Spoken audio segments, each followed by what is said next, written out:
Lazio-Inter 0-3. Alla prima uscita da campioni d'Italia i nerazzurri calano il tris contro i biancocelesti lanciando più di un segnale. Il primo sicuramente è quello di una squadra che non ha saziato la fame dopo la vittoria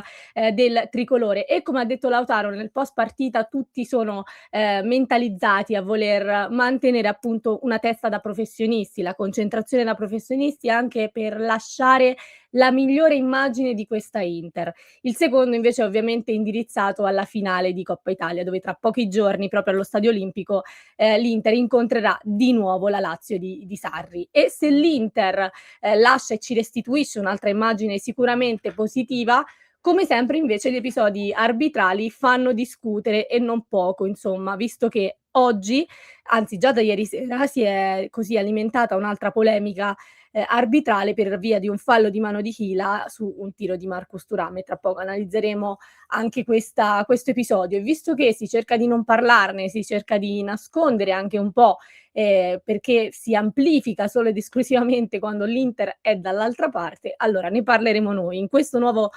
contenuto, amiche e amici nerazzurri, ben ritrovati qui su Passione Inter. Come sempre prima di partire io vi invito a lasciare un mi piace a questo contenuto, iscrivervi ai nostri canali e soprattutto vi aspettiamo nella famiglia del club di Passione Inter con tanti nerazzurri da tutto il mondo con i quali in questi giorni stiamo festeggiando tantissimo ovviamente la vittoria dello scudetto e siamo anche molto euforici in attesa della finale di Coppa Italia con la speranza di poter vivere insieme anche il sogno doblete. Ecco, quindi vi aspettiamo passioneinter.club. Nuovo contenuto, come vi dicevo, approfondiremo un po' la questione arbitrale, perché c'è da rivedere un po' di moviole, c'è da commentare un po' quello che è successo ieri sera e poi ovviamente analizzeremo anche la partita con le 5 cose che potresti non aver visto in Lazio-Inter 0-3. Partiamo dall'episodio arbitrale, perché ho detto è stata una vittoria netta, che però come sempre ci lascia molti dubbi sulla gestione arbitrale. Qual è l'episodio che sta facendo discutere molto in casa Inter e solo in casa Inter? Perché ripeto, gli altri ne parlano solo quando l'Inter è dall'altra parte. Siamo al 20° minuto circa, stop e tiro al volo di Barella in aria, con una deviazione un po' fortuita di Lautaro di schiena. Thuram si ritrova da questa deviazione il pallone sui piedi e distinto calcia al volo con il destro, ma questo tiro viene fermato dal braccio di Hila, difensore biancoceleste che tra l'altro è anche un po' al centro dei discorsi del mercato nerazzurro. Allora, un paio di cose su questo episodio. Innanzitutto il commento, perché il telecronista quando viene mandato il replay, la prima cosa che dice è: "Le immagini sembrano evidenti e quindi non c'è molto da discutere". Io parto proprio da questo, perché le immagini non sono così evidenti, visto che viene mandato un replay che se andate a recuperare il video di DAZN è praticamente tagliato, cioè nel momento in cui, c'è il tocco di mano, il tocco di braccio di Keila, quel tocco non si vede chiaramente e poi nei replay che vengono mandati da più prospettive non si vede, cioè nel senso è una prospettiva che non permette di chiarire effettivamente come è stato questo tocco di braccio, questo tocco di mani. Quindi innanzitutto questo commento. Poi ovviamente Luca Marelli che viene chiamato per chiarire la questione dice: "Al di là del fatto che erano abbastanza vicini", e già qui apro al volissimo un'altra parentesi, il discorso della vicinanza l'abbiamo visto anche in occasione di Torino-Inter con Carlos Augusto, non è importante, visto che in quell'episodio praticamente Carlos Augusto e Zapata erano, a stretto contatto ed è stato comunque, non, come dire, valutato come pallone inaspettato e quindi è stato dato il calcio di rigore a favore del Torino, quindi escludiamo già il discorso della vicinanza. Marelli dice: "Il braccio non si allarga, non va verso il pallone e soprattutto dobbiamo ricordare che il fatto che sia un tiro diretto in porta non conta nulla perché serve la condizione della punibilità e qui non c'è. Quindi una moviola molto netta e chiara sull'episodio. Anche il Corriere questa mattina nella moviola ha detto è stato corretto non valutare, anzi non punibile il braccio di Ghila. Quindi una certa sicurezza anzi su questa moviola. Io personalmente Mi tengo dei dubbi primo perché appunto non c'è stato modo di rivedere chiaramente l'episodio, i replay non ne abbiamo visti molti. Io oggi ho cercato anche appunto, di rivedermi la partita, ho cercato anche, il replay negli highlights, ma non ce n'è traccia. Anche sui social stranamente girano poche immagini di questo, tocco di braccio. Sulla nostra pagina invece l'abbiamo pubblicata perché comunque ci sembrava, doveroso anche segnalare, un episodio che potrebbe essere stato a sfavore dell'Inter in un momento anche chiave della gara, perché se raddoppi insomma nel primo tempo, è vero che anche l'Inter ha dimostrato che poi le partite si possono ribaltare, però insomma, ti porti doppiamente in vantaggio e, puoi indirizzare, ecco, la partita in questo senso. E poi dall'altra parte io continuo a dire che, su questi tocchi di mano praticamente ognuno fa come vuole, perché una volta ci dicono: "Pallone inaspettato, la distanza, la non distanza, il braccio si allarga, il braccio non si allarga". Onestamente la mia impressione, e poi ditemi ovviamente quello che pensate voi, nei commenti, è che vengano valutati un po' ogni volta in modo diverso, quasi come se fosse, soggettiva la scelta, e non deve essere soggettiva, non dobbiamo stare ogni giorno, ogni volta qui a discutere di quando vanno fischiati e quando no. Bisogna che ci sia, ecco, una versione chiara, ecco, di come ci si comporta in certi casi. Devo dirvi che sono molto d'accordo con quello che scrive come titolo anzi Virgilio Sport, scrive: "Sul mani in area ognuno fa come gli pare". Mi sembra una conclusione abbastanza effettiva, perché l'impressione è proprio questa, che ognuno faccia un po' come vuole. Tra l'altro, un dato interessante sui rigori a favore e a sfavore dell'Inter in questa stagione, perché come sapete stiamo parlando di un Inter dominante, un Inter che, soprattutto in fase offensiva ha dei numeri clamorosi rispetto alle rivali. Ecco, nonostante ciò io vi mostro questa classifica perché finora in stagione l'Inter ha avuto solo 6 rigori a favore e 4 rigori contro. Come vedete, sui rigori contro il Napoli è in vetta alla classifica, nonostante insomma le lamentele, a cui Antonio Conte spesso ci ha abituati, però per una squadra appunto che domina il campionato, per una squadra che è sempre dominante anche nel gioco, ecco, il dato sui rigori sicuramente un po' ci fa riflettere. Questo volevo segnalarvelo perché, insomma, continuiamo purtroppo anche dopo una vittoria a dover parlare di cose che non ci tornano. Ma vado avanti perché al di là di questo, questa vittoria sicuramente ci dà qualcosa di oggettivo e sono appunto i dati, perché 13ª vittoria fuori casa, 27 vittorie di questa Inter su 36 giornate, 85 punti e 85 gol. Sul discorso dei gol, ve l'ho detto poco fa, è un Inter dominante che ha staccato di fatto la seconda in classifica che è il Napoli. Quest'anno Chivu ci ha regalato un gioco molto offensivo, probabilmente anche, diciamo con il rovescio della medaglia di aver subito anche magari più gol di quanto, non siamo abituati, però appunto alla fine, per come sono andate le cose, questa stagione ha dimostrato che questo atteggiamento qui premia e questo va assolutamente detto ed è merito anche sicuramente di, Christian Chivu. Chivu che ha avuto grandi meriti anche ieri sera nelle scelte, perché abbiamo visto un turnover massiccio praticamente in tutto l'11 iniziale, con 2 titolarissimi in attacco che sono appunto Thuram e Lautaro Martinez, scelta che ha premiato perché, Lautaro e Thuram hanno trovato immediatamente il gol al sesto minuto, anzi Lautaro ha trovato il gol su assist di Thuram al sesto minuto, capocannoniere e vice, capocannoniere di questa Inter e di questa Serie A, quindi numeri veramente, formidabili. Prima della partita Chivu aveva detto che Lautaro aveva bisogno, di Thuram e così è stato insomma. Ogni volta si danno manforte e sono una coppia veramente incredibile e clamorosa e va sottolineato. Quindi scelta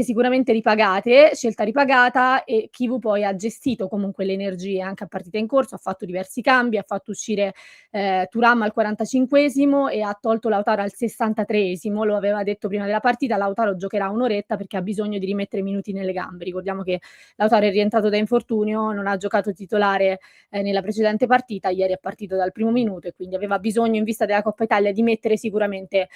minuti nelle gambe. e soprattutto una gestione un po' particolare anche di un giocatore. Sto parlando ovviamente di Andy Diouf, ce la facciamo, giocatore che secondo me merita una menzione speciale perché è stato uno dei migliori in campo. Tra poco sui nostri social pubblicheremo l'MVP, di questa partita che votate sempre voi, sul nostro canale Telegram, quindi vedremo chi è stato, l'MVP di questa partita, però Diouf secondo me merita assolutamente una menzione speciale, perché ieri praticamente ha fatto 3 ruoli ed è finito con il fare praticamente la seconda punta. L'avevamo anche già visto in quel ruolo, quindi va detto, soprattutto un ruolo che non è il suo, anche perché subito nel post partita a DAZN gli hanno detto: "Possiamo considerarti praticamente un altro attaccante?" Lui risponde, gli dice: "Voglio stare in campo e aiutare la squadra. Non è la prima volta che lo faccio. Non so se si può riproporre in futuro." Questa frase l'ha detta un po' ridacchiando, quasi a voler far intendere che in realtà spera di no, perché soprattutto, Diouf ha detto più volte che in realtà, e lo ha ribadito anche ieri sera, il suo ruolo è quello di mezzala, quindi lui gioca a centrocampo. È spesso adattato da Chivu perché ieri è partito esterno a piede invertito, poi è finito con il fare appunto la seconda punta. Lui dice: "Io ho qualità per giocare a destra e a sinistra, sono veloce, mi sento molto bene adesso a destra, ma la mia posizione migliore è a centrocampo." Poi dice: "Io voglio solo giocare e aiutare, la squadra." Su di lui ci sono un po' ancora di dubbi, ma devo dirvi che anche la prestazione di ieri mi ha dato la conferma che Diouf, secondo me, e qui mi sbilancio, meriterebbe di rimanere in nerazzurro, perché è un giocatore innanzitutto molto propositivo, che quando è stato chiamato in causa in questa stagione, nonostante le difficoltà e nonostante sia stato messo spesso in un ruolo che non gli appartiene, ha sempre dato il massimo di quello che poteva. E poi una cosa che secondo me fa tanto la differenza, per un giocatore è: primo sicuramente a livello tecnico, quindi questo va detto e lì Diouf deve probabilmente un po' ancora affinarsi, ma ha bisogno di tempo. Ma un'altra cosa importante è l'atteggiamento, la propositività. E io questo glielo riconosco molto a Diouf, perché spesso parliamo di bisogno di un giocatore che punti, che salti l'uomo, di un giocatore che dribbla, e in questo Diouf mi sembra uno che ha molto questa tendenza, quindi gli va riconosciuto. La differenza la vedo ad esempio anche con Luis Enrique, ora senza nulla togliere a Luis Enrique, non voglio riaprire una parentesi, ecco, su di lui, però quando Luis Enrique arriva a tu per tu con l'avversario e passa la palla indietro è un conto, quando Diouf si ritrova a tu per tu con l'avversario e prova a puntarlo o comunque cerca la giocata per avanzare, questo ti dà la risposta di un giocatore che ha quella tendenza lì e secondo me quella tendenza lì parte prima dalla testa e poi dai piedi, quindi ha coraggio, è propositivo e su questo secondo me merita di essere premiato. Quindi io darei insomma una possibilità a Andy Diouf con magari la speranza di poterlo vedere più volte in più ruoli. Ancora un altro paio di cose da sottolineare di ieri, perché dalla partita di ieri, dal gol di Sucic, abbiamo avuto la conferma dell'importanza dei tiri da fuori area. Quest'anno hanno fatto tantissimo la differenza i tiri da fuori area, nonché, a proposito di propositività, la propositività dei centrocampisti nel tiro da fuori, quindi Çalhanoğlu, Zielinski, anche Sucic, che hanno fatto, spesso la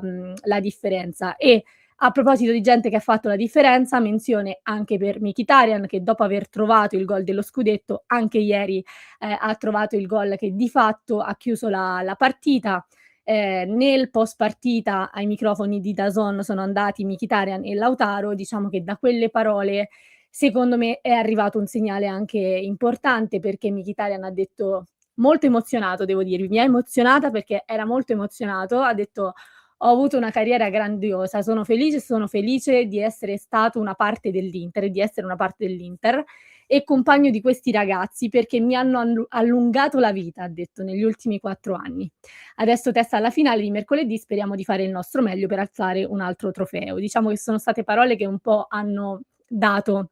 la sensazione di,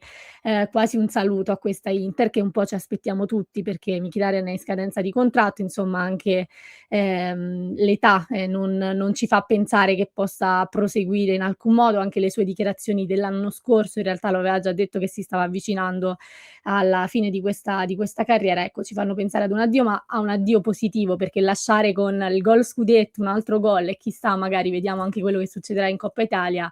è una bella chiusura, è una dolce chiusura, una chiusura romantica per questo giocatore. Anche Lautaro tra l'altro, ne ha riconosciuto, ecco, la stima, perché ha detto: "Mkhitaryan è un esempio per tutti noi, quando parlo di umiltà, quando parlo con mio padre dello spogliatoio,